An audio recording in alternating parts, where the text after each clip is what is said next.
Balik, ang ini ay hindi nagtitiwala. Diyos ay huwag mag-alala sapagkat ang alinlangan ay parang alon na daga at sa dagat na tinataboy ng hangin kahit saan. Paano nangyari ito? Kapag wala tayong Diyos sa ating buhay, useless sa pagkikipag-talk natin. Bagamat pinapayagan ni God na mag-talk kung hindi naniwala sa Kanya. Nangyari niyan nung pinag-press Pablo ng isang congregation.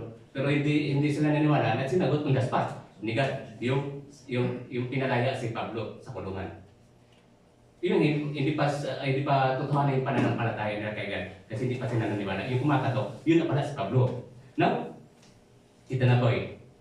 At ibig sabihin, nakikipag-usap tayo, lutang ang ating isipan. Ibig sabihin, wala tayong kausap kasi wala naman tayong Diyos sa ating buhay eh. Ayon sa mensahe ni God. Ibig sabihin, yung pakikipag-usap natin through prayer, nakakarating lang sa first heaven, second heaven, ano ba yun? Lupa, kalaliman na lupa, at kalawakan. Kung saan pinanirahan yung kalawakan ng falling angel. Hindi po nakakarating sa third heaven. Sa third heaven na yun, sa kaharian ng Diyos ang mangyari sa pamamagitan ng Diyos Christ sa mabayaran ng Holy Spirit. Ibig sabihin, hindi nag-work ang Holy Spirit sa atin. Diyos Christ po ang pagiging talk, pagiging kahit sabihin pa rin ito, katid tayo about prayer kung wala namang pananampalataya sa atin.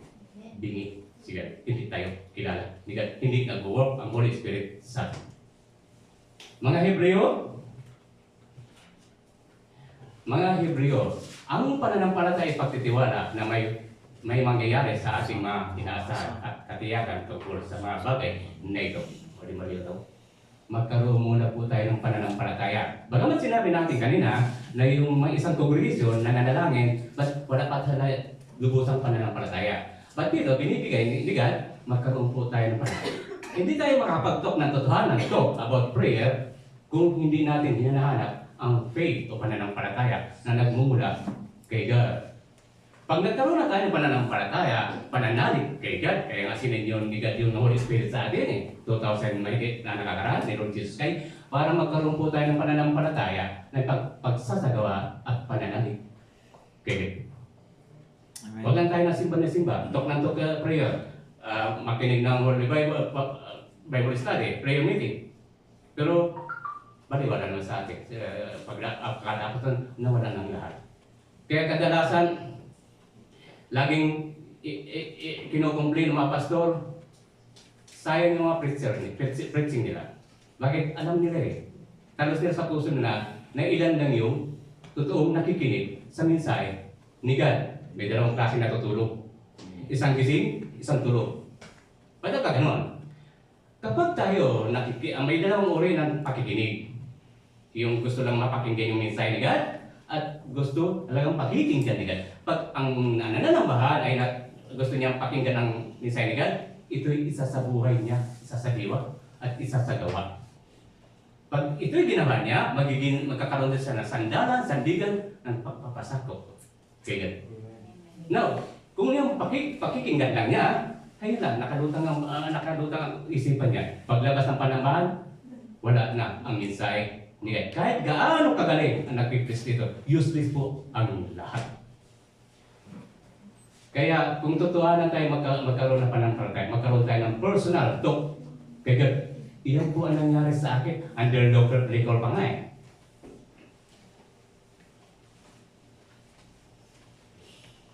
Yes, under recall. Kinalugdan ng Diyos ang mga tao nung una dahil sa kanilang pananampalataya. O di ba? Once na sinuko natin ang buhay puso at kaluluwa natin, tinanggap natin si Lord Jesus Christ na ating dakilang tagapagligtas. At alam na natin pinag-arian na tayo ng Diyos sa mga hari sa pamamagitan ni Lord Jesus Christ, sa pamamagitan ng Holy Spirit. Salamat sa natutulog. Pagpalain ang mga natutulog rito. Friday, every Friday. Alam niyo na nung nabasa ko yung last book ni Pedro sa Corinto, ano doon yung galit si Pedro? Yung pagiging stricto. Bakit ka mahal niya yung tao? Mahal niya ang tao.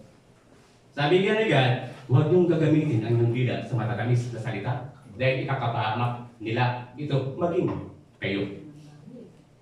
Magalit na po kayo, I don't care. Nasabi ko kanina, kalimutan ko pagiging tao ko. Tapos ang pagiging Diyos, ni God ang maniwari sa akin. Ibig sabihin, Amen. mas bibigyan pareho ang mensahe ni God kaysa Amen. pareho. Amen. Pagiging tao. Amen. Yung pong nais na revelation. Magalit na kayo, sumpah niyo na ako, walang problema yun. Now, punta tayo sa Hebreo. Yun. Walang nakatakdang bilang yun, gaya na natin kanina. Now, walang nakatakdang bilang pagdudulan. Ngunit, ang mga karaniwang tagapagpahiwatig ay kinabibilangan ng negatibo. Pag-ipag-usap sa sarili, takot sa pagkabigo, kahirapan, at pagtanggap sa mga papuri, at patuloy na paghusga sa inyong sarili. Ang iba pang mga palatandaan ay madalas na paghingi ng tawad, papanilugan at pakiramdam isang tao. Now, walang nakatakdang bilang ng iyon. Now, number 1, ito ang katanungan ni Jeff. Mga palatandaan ng pagbibigay malay, emosyonal. Ano-ano ba ito? Una, negative. Negatibong pag-uusap sa sarili. Pero para tayong baliw. Madalas tayo kausapin natin ang sarili natin eh. Buti na lang hindi tayo sinasagot ng ating sarili. Masyado kang mapuri sa iyong mga nakikitang kapintasan. Ito yung yung chismis eh. Yung gaya na sinabi natin, pinakakakitaan yung chismis na yun eh. Sisirain yung kapwa mo, social media, pag marami nanonood, kumikita ka. Dubli kasalanan. Okay, good? Now, may mensahe binigay si God sa atin, mga Korinto 12:9. Ganito ang kanyang sagot. Ang pagpapala ko ay sapat sa lahat ng pangailangan mo, lalong manahayag ng aking kapangyarihan kung ikaw ay mahina. Gaya dumating si Lord Jesus kahit sa ating mahihina. Kaya nga kanina yung sa prayer meeting na rin, cross ng Kalbaryo, pinako siya sa cross ng Kalbaryo dahil sa ating mga kahinaan para bigyan tayo ng kalakasan. Now, kapangyarihan at ikaw ay mahina. So, na kung sususugin talaga natin si Lord Jesus sa ating mga puso, ay mapagtatagumpayan po natin yung mga negatibong, yung sinasabuhay natin mga wala ito. Yung mga negatibo, magiging sandalan natin, maging hagdanan natin ito para sa maging positibo tayo sa ating pang-araw-araw na buhay. Higit sa lahat sa pananampalataya, ito yung pinakamahalaga sa lahat. Dahil bakit ang kaligtasan, ang pinupulso natin dito, hindi masayang ang kaligtasan. Kasi mga pangailangan natin, kahinaan natin, nandiyan na yan eh. Binigay na nga ni Lord Jesus Christ nung siya ipinato sa krus ng Kalbaryo. Now, korekto yan. Kung tayo nagkakaroon ng kahinaan, maaari tayong bumanggi ng prayer. Maliit na prayer lang.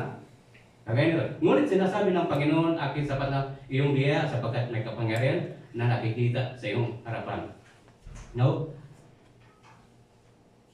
Ganito, yes? Maraming salamat. Ito, Dear Lord Jesus, maraming salamat po dahil kahit kailan di po ako nagkulang. Patawarin po ninyo ako sa aking mga pag-aalinlangan. Isinusuko ko ang buhay ko sa inyo. Naway ito binabanggit natin. Maging specific po tayo sa pagkipag-usap kay God. Pag may kahinaan tayo, buksan ang Holy Bible. I-serve yung nararapat na mensahe sa ating kahinaan. At basahin, pagbulay-bulay, ano ba dapat kong gawin kapag tagumpayan ko ang nabiging kahinaan ko sa mga oras na ito. Now, pasok tayo sa lahat o walang iniisip. Tinitingnan mo ang mga sitwasyon sa itim at puti nang walang puwang para sa pag-aalinlangan. Now, pasok tayo sa binigay na mensahe ni God. Pilipos chapter 4, 6 and 7 ay nagpapayo laban sa pagiging balisa at hinahinikaya ang panalangin o makipag-usap po tayo kay God. Undas pa, once na may makahinaan tayo sa ating pangaraw ng buhay, undas pa ilapit natin ito kay God. Kapag lagi natin tinutok si God, dito nag-work ang pagpapakumbaba natin. Amen. Kay God. Pag tayo nagpakumbaba kay God, blessing ang magaganap sa atin. Ika nga, may 8,500 blessing, promises si God. 7,734 mismo promise kay God. Yung 8,000, Holy Bible. Yung promise sa 7,000, doon mismo kay Lord Jesus Christ. Si Lord Jesus Christ mismo ang nag-promise. Ibig lahat ng taas, lahat ng kahinaan natin, may blessing si God pag ito'y inilalapit natin sa Kanya. Now, at ang kapayapaan ng Diyos na hindi kayang maunawaan ay ng tao ang siyang mag-iingat sa iyong puso at pag-iisip dahil sa iyong pag-isa kay God. Magagawa natin, magpatuloy po tayo kay God. Isa buhay, isa puso. Susugin po natin yung kaharian ni God gaya ng Matthew 6:33, yung converse ko. Kaya ako hindi nakapag-back out. Paging preacher, gusto mong back up, dahil back out. Dahil naisip ko, hindi pala madali. But salamat sa tulong ng Holy Spirit, nagagawa po natin. Salamat sa mga advice ni Pastor Bruno at Pastor Irene. So gabay po yung gabay. Mga Pilipos 13 ay isang talata sa Biblia na nagsasabing, magagawa ko ang lahat ng bagay sa pamamagitan ni Kristo na nagpapalakas sa akin. O ano pang dapat natin gawin? Kalimutan ang pagiging tao natin. Iyon pinakasusi. Once sa kinalimutan natin pagiging tao natin, sinong pauwi ngayon dito sa linggo na ito? Once na kinalimutan natin pagiging tao na yun, ibig sabihin, hinahanap natin si Lord Jesus sa ating puso. Ibig sabihin, pinapayagan natin ang Holy Spirit mag-work na sa atin. Nasa atin lang ang Holy Spirit pero nakalutang lang siya. Hindi siya nakakaroon ng connectivity, ayon kay Pastor Bernard, Holy Spirit, spiritual man, hindi katawang lupa po natin. Yun, dapat iyon lagi natin. So, malinaw yung mensahe ni God. Mag-work lamang po yan kung hahanapin po talaga natin si God sa ating mga buhay. Now, pangatlo. Yan, takot sa pagkabigo. Sino bang nabigo? Ano bang kinabigo ninyo? Kadalasan, ano? Isaiah 41:10. Huwag kang matakot sapagkat ako'y sumasayo. Huwag kang manglupay-pay sapagkat ako ang iyong Diyos. Panalakay kita, tutulungan kita, alalayan kita ng aking kanang kamay. Lagi natin isipin si Lord Jesus Christ nasa kanang hamang hari. Tandaan po natin, ang ating elder na kapatid, si Lord Jesus, kahit mo, tayo po ang anak ng Diyos amang hari. Pag walang elder, walang susunod, walang mga bunso. Tayo po yung pinakabunso ni Lord Jesus Christ. Ang nawa po natin. Kaya lagi tayong sumunod sa yapak ni God. Kaya nga, friend, indasan? Isang tao, pero dalawa sila. Pasampasan ni Lord Jesus Christ, ang anak niya, ang kapatid. So, susugin po talaga natin si God ng ang lahat ng ating mga kahinaan ay mapapaglabanan natin sa pamamagitan ng Holy Spirit, sa pamamagitan ni Lord Jesus Christ, sa pamamagitan ng Diyos amang hari. So, huwag natin kalimutan. Trinity. Yes. Isaiah. Yep. Now, pang-apat. Kahirapan sa pagkagap ng mga papuri. Maaring mong i-dismiss ang positibong feedback o papuri.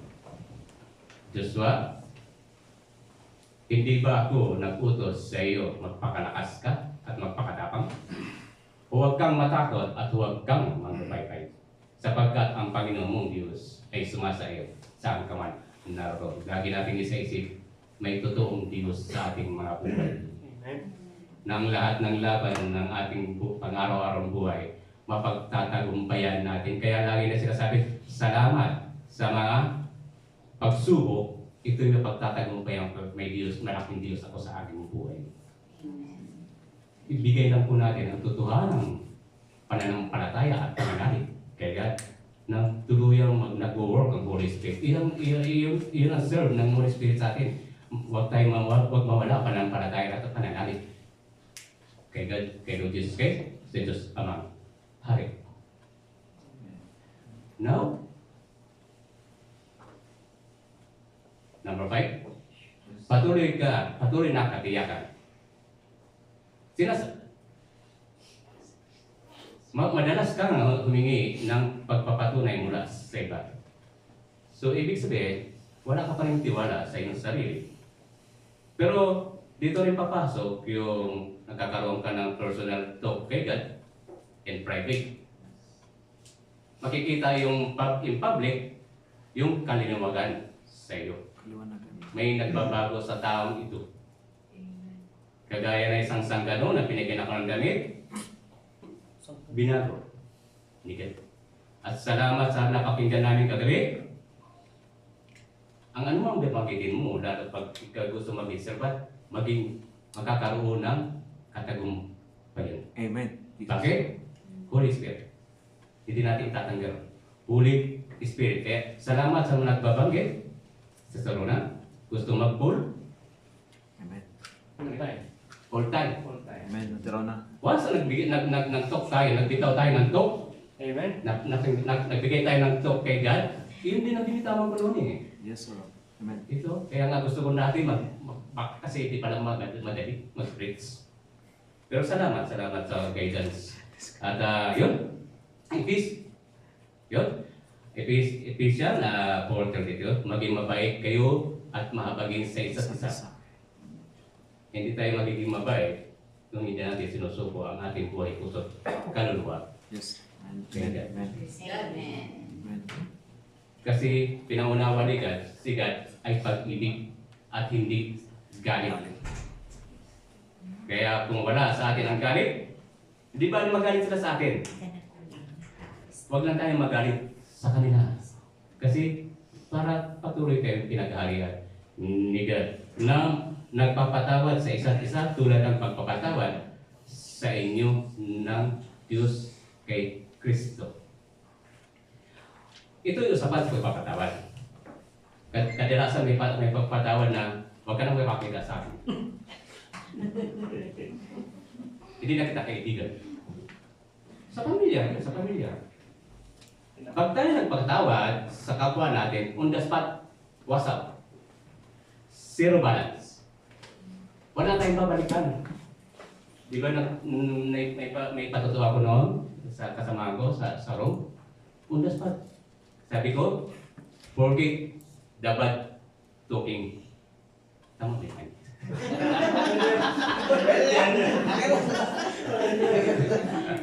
Kalimutan natin. Huwag natin payagan na matulog tayo na may galit pa sa atin. On the spot. 25 minutes lang. Kasundo kami. At sa may gagawin ako sa cellphone, tinulungan pa ako. Ganon ang Holy Spirit, hindi yung dinadala sa sarili ko. Amen. So, naunawaan din yan, sinabi ko, God love you. Amen. God bless. Sabi niya, oo naman. So, ganun, hindi natin pinagkakaila si God sa ating mga pwede. Kailangan po natin iyon. Now, mangamba sa ispat. Like, ito na. Maaari kang makaramdam ng pagkabalisa kapag ikaw ang sentro ng atensyon. Ano nangyari ito? Kapag alam mo na talamak ang paggawa mo ng kasalanan, kahit kailan hindi mo pa ipagmamalaki ang sarili mo sa nakakarami. Bakit? Kilala kayo. Ba't ito baliktad? Sa Pinas ngayon, mas pinangangalandakan nila ang pagiging korap nila. Ganun sila kadisiplinitan about kapangyarihan ng sarili. At kung lumapit sa liwanag upang hindi mahayag ang kanyang gawa at 1:3:20, sapagkat ang bawat gumagawa ng masama ay napuput sa ilaw. At hindi lumalapit sa liwanag upang hindi mahayag ang kaniyang mga gawa. So, takot po siya, malantad. Actually, pag tayo gumagawa ng kasalanan, hindi po naisisikreto yan. Lantad yan, ang inaabangan ng mga kapwa natin eh. May chismis tayo. Yan po ang inaabangan. Pero kung sa about to kay God, mahihiya tayo kay God. Kaya may pagmamalaki natin na kay God na pinag-arian niya tayo kung namumuhay tayo sa liwanag, sa tuwid na landas ni God. Ang talatang ito ay nag-uugnay sa pagkagusto at sa pagbulikong pagkakalantad sa kasamaan, ngunit ang kabaliktaran ay maaari mahinuma na ang isang matuwid na tao ay hindi kailangan matao o malantad. Nakikita sa atin si Lord Jesus Christ. Na yan, balikan lang po natin, Matean. Yan po sila. Mga palatandaan ng pabibigay malay ng Diyos. But then, number 2, mga palatandaan ng pag-ugali. Pagpapalibad, inaantala mo ang gawain dahil sa pagiging perfecto o takot na hindi magawa ang mga ito ng perfecto. Pangalawa, madalas mong pagdudahan ang mga decision o action. Bakit? Malayo ka kay God eh. So, hindi mo magawa, wala kang kalakasan sa anumang desisyon mo sa iyong sarili. On the spot, negatibo ka agad. Pag ko nang gawin ito, baka mabigo lang ako. Yes, patuloy na humingi ng tawad. Pag-uula. Pangalawang pag-uula, madalas mong pagdudahan ang iyong decision. Yes, patuloy humingi ng tawad, keep apologizing, kagaya ng kanina binanggit natin. Once tayo nagbigay ng patawad sa kapwa natin, sa kalimutan natin, huwag na tayo pa, kasi dito pa pasok yung tagkintao natin eh. Ayaw kumabaya, kaya lagi ako magtutok ng patawad. Hindi. Once nagtok tayo ng patawad sa kapwa natin, spot, nag-work na yun. Nag-work na yun sa atin. Gaya ng asawa ko, pinatawad niya ako sa masasama kong gawa sa kanya, baging buong pamilya ko. Sabi ko, ano naging dahilan ba't pinatawad mo? Bakit itong kahilingan ko kay God, papatawad ako? Pinakinggan ni God.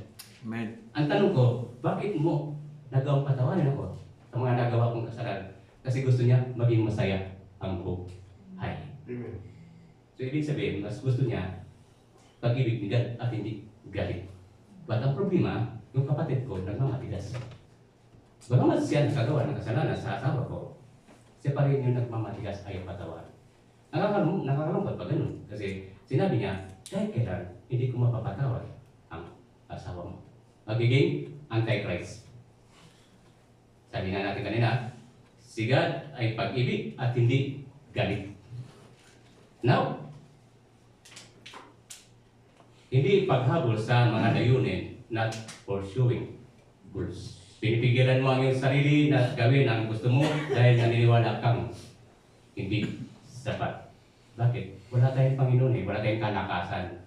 Ika nga eh, kung sinisik natin sila sa ating buhay, kagaya ng, halimbawa, positive and negative. Hanggat hindi natin hinayaan mag-work ang positive at negative, hindi ito magiging, di ba yung mag-lead, negative, positive, pag pinagdikit mo, naglalaba, ay nagkakamatake, kasi nakakapag-hold siya. Pag yung positive, positive, o negative, negative, naglalaban. Pag pinagsama mo yung positive at negative, ang magiging kasagutan, blessing mula kay God. So, ibig sabihin, isinisig natin, sinasabuhay natin si God sa ating mga buhay.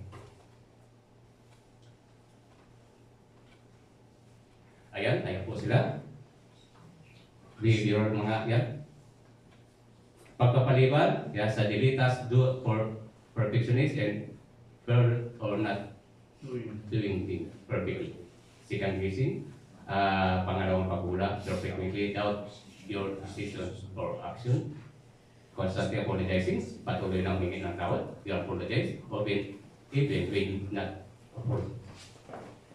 Balik, not pursuing goals, hindi paghabol sa mga layunin. You'll prevent yourself from doing what you want because you believe you're not good enough. Ito yung pag wala tayong Panginoon sa ating mga buhay. Number 3.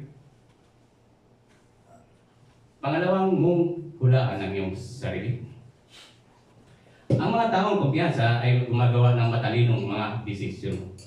At nanatili sa kanila ang mga nanatili sa kanila ang mga taong may pagdududa sa sarili at hinuhulaan ang kanilang sarili kahit na pagkatapos nilang gawin. So, hindi pa rin tiwala sa mga outcomes na nagagawa niya. So, may mga pagdududa pa rin. Ang kanilang pananalisis ay magkakaroon ng edukadong konklusyon. Ang labis na pag-isip ay humantong sa kawalan ng kakayahang gumawa ng matatag na desisyon at takot na iyon na legal sa action maganap. Meron lang, letter B. Ano ang iba't ibang uri ng pagdududa? Karaniwan, ang mga pagdududa ay mabibilang sa isa o tatlong kategorya.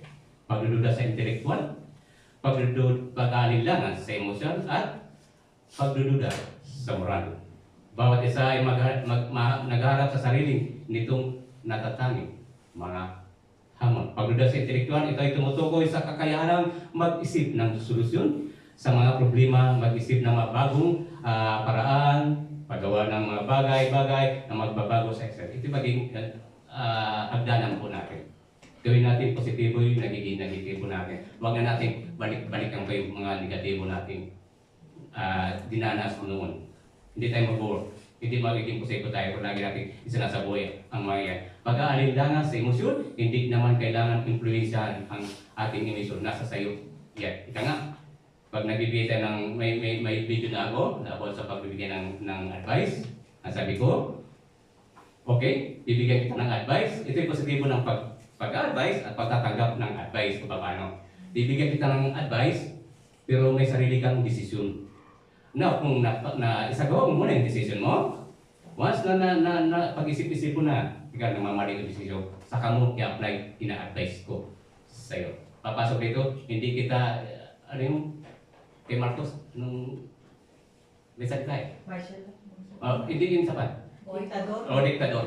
Hindi tayo nagiging diktador sa kapwa natin. Ibig sabihin, nire-respeto natin yung pagpapasya ng tao. So, nandun pa rin pagiging tao natin sa kanila. Ba't bibigay tayo mga mensahe, mga magandang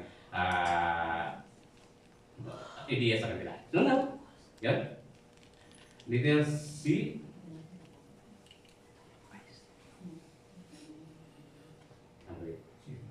Kita?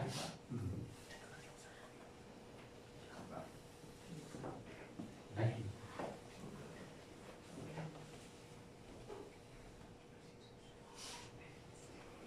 Letter C, ano ang kasalanan ng pagdududa? Ito ay kapag ang nanampalataya ay pumili ng kawalan ng pananampalataya na ang pagdududa ay magbubunga ng kasalanan, nauwi ang lahat sa kalooban.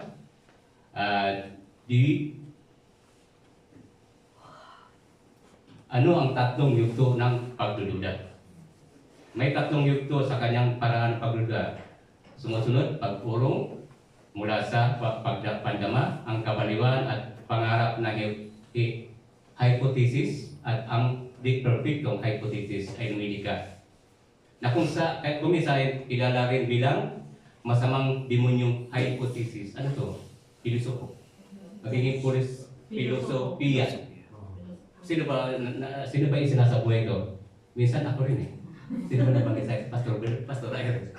Ikaw, Kuya Manny, isa ka polis. Pilosopo. Sana ba't naiwan natin? May mga mali tayo eh. Naitutuwid tayo. Salamat sa nagtutuwid ka nga.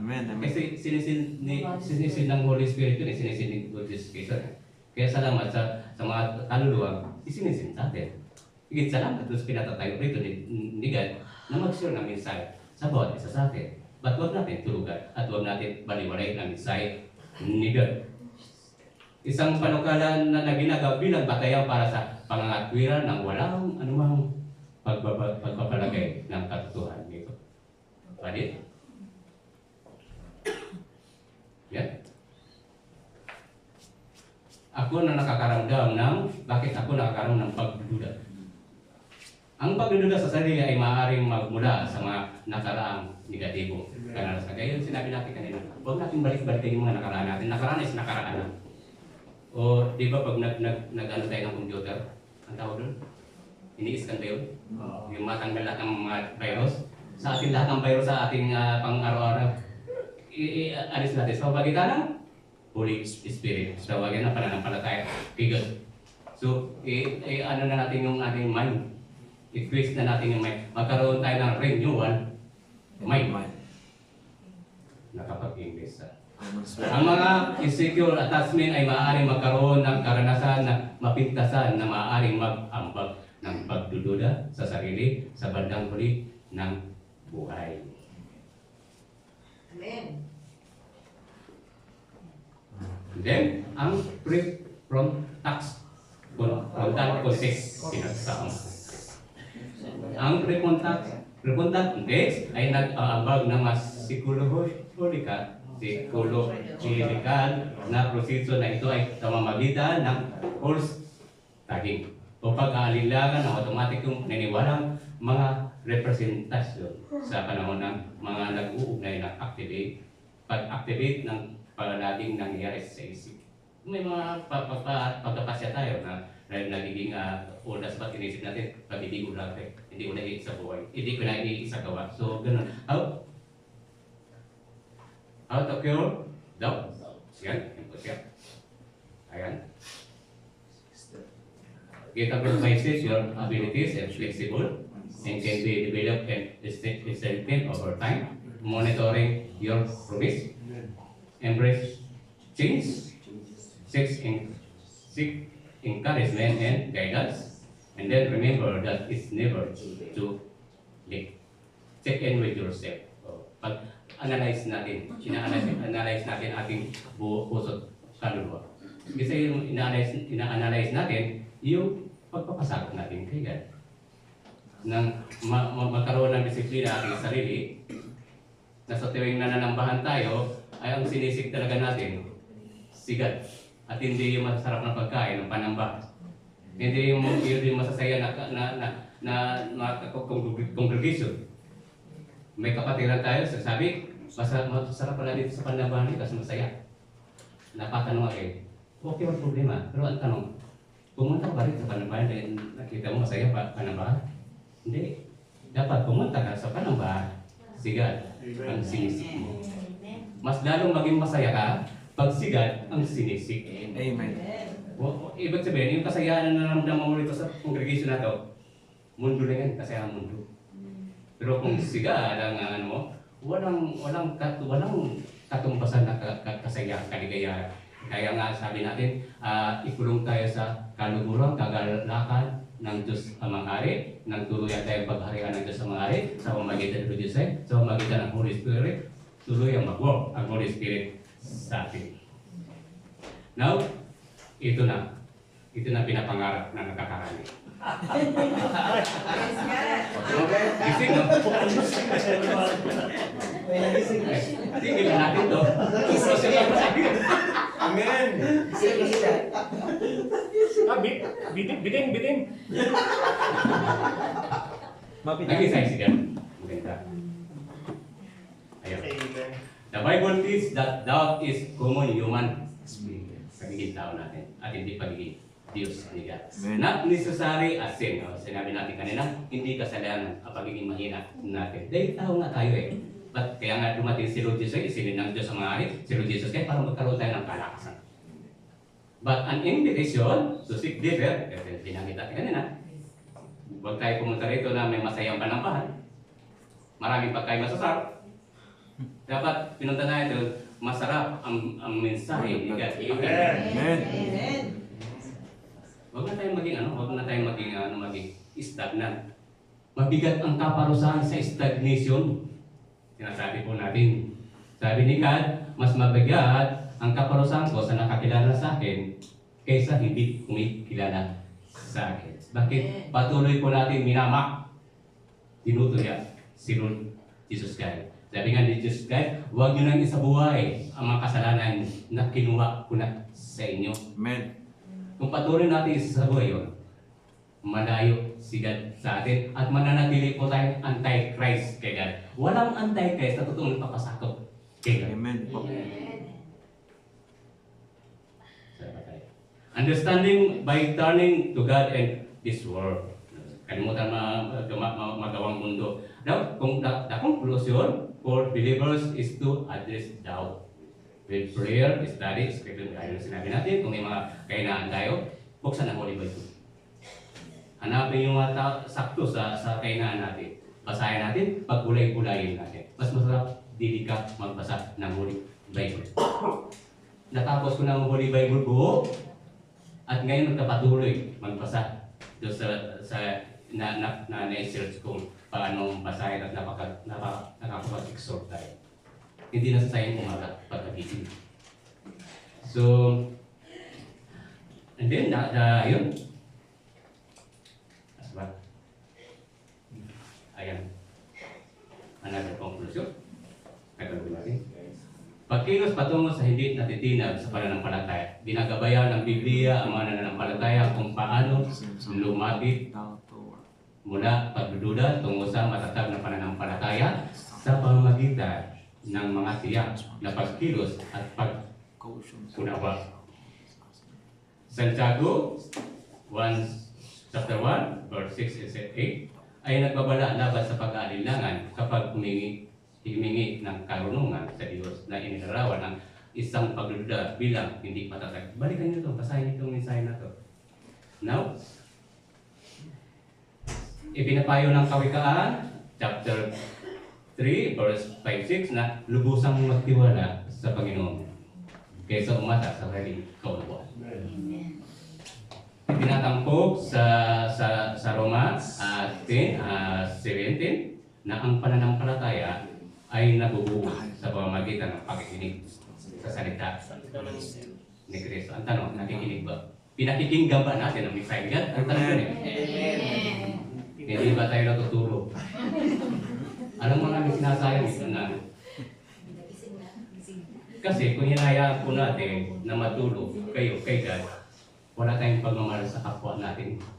Kaya nga sabi ni Pablo yung huling banggit niya sa 2 Corinto, magmahalan kayo na pinakalimutan kayo. Magdamayan kayo Hindi ko maalala yun, pero yung naging exhort ko nung nakakapon niya kayo.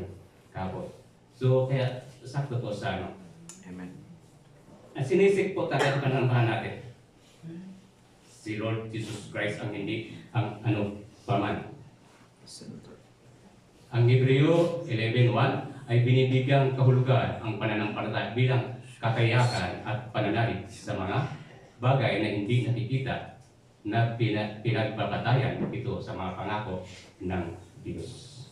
Sa uli, pinakikita ng Biblia ang pagdududa bilang bahagi ng paglalakbay na maaaring humantong sa isang malalim na mas matatag na pananampalataya na nakaugat sa katangian at mga pangako ng Diyos. Ang pananambahan po natin ay nagiging tulay po natin para mag-grow up ang pananampalataya natin. Hindi lang tayo mag-grow sa height, basta ang pananampalataya natin mag-grow. Amen. Brother, ayun. Ayos, binalikan natin. Yun. Step of overcome, doubt, and achieve your goals. Number 1, gumawa ng isang pag-iisip ng paglago. O, ibig sabihin, yung mga negatibo natin, gawin na natin positive. Gumawa tayo ng hakbang. Isagawa natin. At hindi bago natin isagawa, ilapit mo natin kay God. Para tayo gabayan. Hindi God. Ang iyong mga kakayahan ay nababaluktot at maaaring paunlarin at panakasin sa paglipas ng panahon. Ang pagkakaroon ng pag-iisip na paglago ay nangangahulugan ng pagpili na tingnan ang mga hamon bilang mga pagkakataon, hindi mga banta maging masaya tungkol sa pag-uunat sa labas ng inyong comfort zone. Doon madalas mangyayari ang pagbabago sa buhay, tandaan, ang tanging kabiguan ay hindi sinusubukan, lahat ng iba ay isang pagkakataon sa pag-aaral ng ating mga pagsubok na dinadaanan.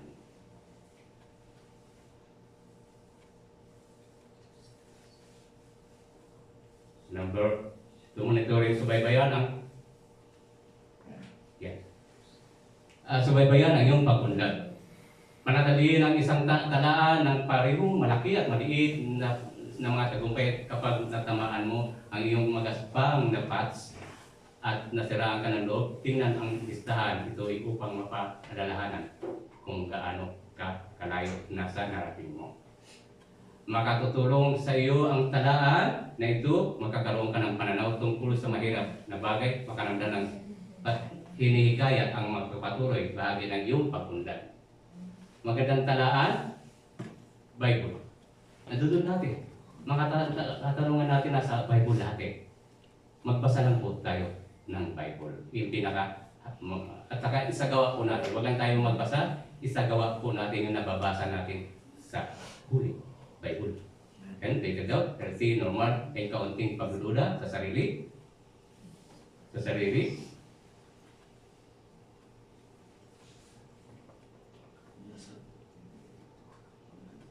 Four, hingin ng pagiging pagtibay.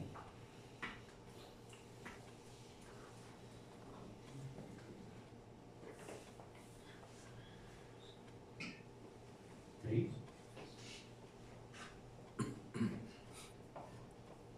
yakapin ang pagbabago. Yes, ano natin po yan. Number 4, walang makakapagpatuloy sa iyo. Humingi ng paghihikayat.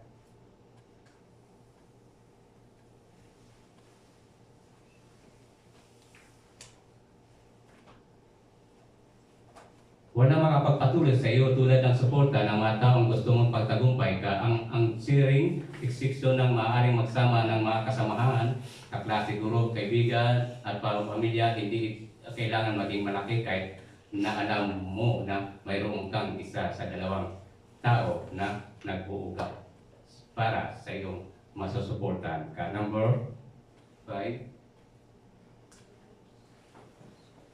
dapat sabi tayo.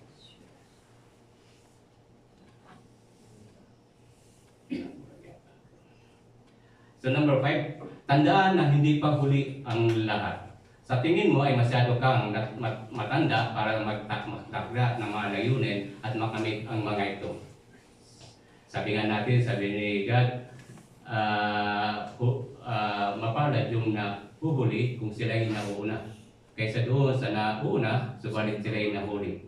Ito'y abot sa kayamanan, kapangyarihan ng salita. Pero kung papalawakan natin, ito'y paggawa ng sangkap 567, sangkap ng kasalanan papanayo sa atin at kay God. So, hanggat ikaw ay malusog at may motivation, hindi pa huli ang lahat para bumalik para lang matuto ka magbago ng kasanayan, tatuloy ng bagong kusip. Para lang, Holy Bible, Bible study, prayer meeting, panambahan. Ang pinag-aaralan natin, mensahe, ni God. Tapos tayo sa schooling eh. But salamat sila nag-schooling. Pagtapos po kayo, maging legal na ano po kayo. Yung servant ni God. Akala ko nga, ako hindi ko pa alam eh. Si Pastor Bernardo sabi, pwede ka na magkasal. Tanong ko, paano ako magkasal? Wala naman akong partner.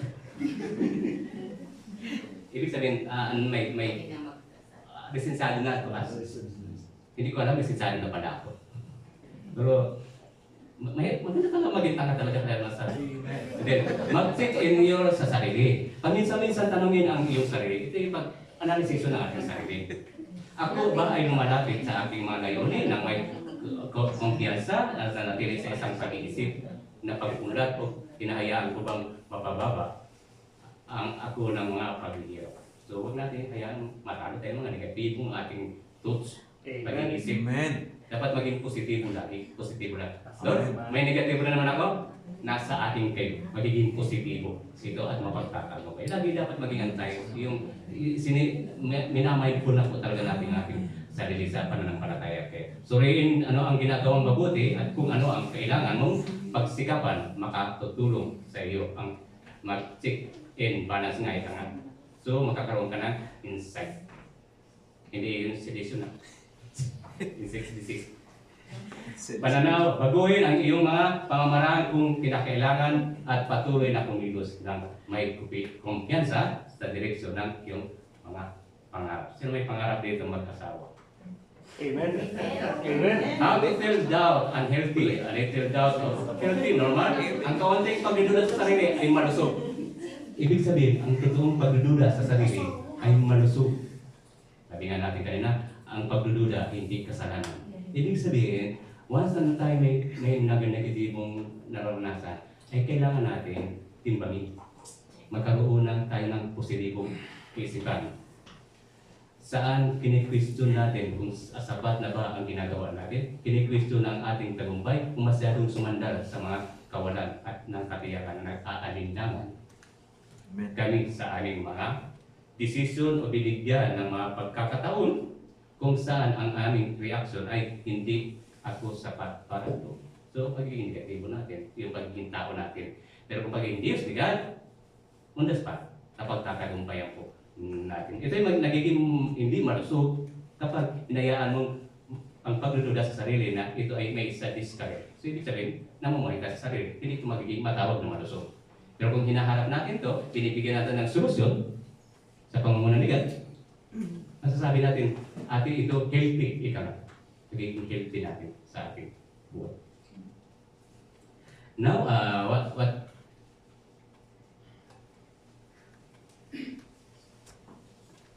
Kapag ang naging ugali na ang pagdududa sa sarili at negatibong pag-uusap. Kapag naging ugali na pagdududa sa sarili ay negatibong pag-uusap, mapipigilan ka nitong kunin ang mga pagkakataong darating sa iyo at kumilos bilang pagsabotahe sa sarili. Kapag pinipigilan ka ng umunlad at maipit sa walang katapusang pag-amoy sa sarili, negativity. Dito nga yung depression. Na hindi na napapasok kung pagpapakatay. Naranasan ko yung nais kong pakamatay. Pero salamat kay God, ginamit yung anak ko. Yung diwa, pag nagpakamatay ka, kawawa yung anak mo. Nasa harap mo yung anak ko eh. Kasi magkahiwalay kami ang asawa ko. Siyempre pag magkahiwalay ka, malay ka sa asawa. Hindi. Pagkamat kami nagkahiwalay, sinabi ko sa asawa ko, ipagkatiwala mo anak ko. Pagkamat matakaw sa alak, hindi ko talaga pinabayaan ang anak ko. Lagi ko siyang kasama. Kaya siyang ginamit ni God, yung mind quiz, hindi ituloy yung pagkakamali. Ibig sabihin, isang katagumpayan. Amen. Kaya dito ako ngayon. Kaya kung nalaman, may plano pala si God sa akin. Hindi ko lang natulungan ang sarili ko, nagamit pa ako sa kapwa ko. Ibig sabihin, yung pag-ibig ni God, nag-i-apply na po natin. Ibig na sa atin yung pag-ibig ni God. So, kaya dapat natin alamin, ano ba bang plano sa akin? Sinabahan kayo sa World Pastoral na, ano bang gagawin ko sa maghapon? Lagi. Tapos ang akin naman talk kay God, salamat, kung wala po kayo, wala po ako rito, at wala rin po ako magagawa. Yun din po ang lagi mong talk kay God. Now, yun na, nabanggit na natin na pasok po tayo sa challenge.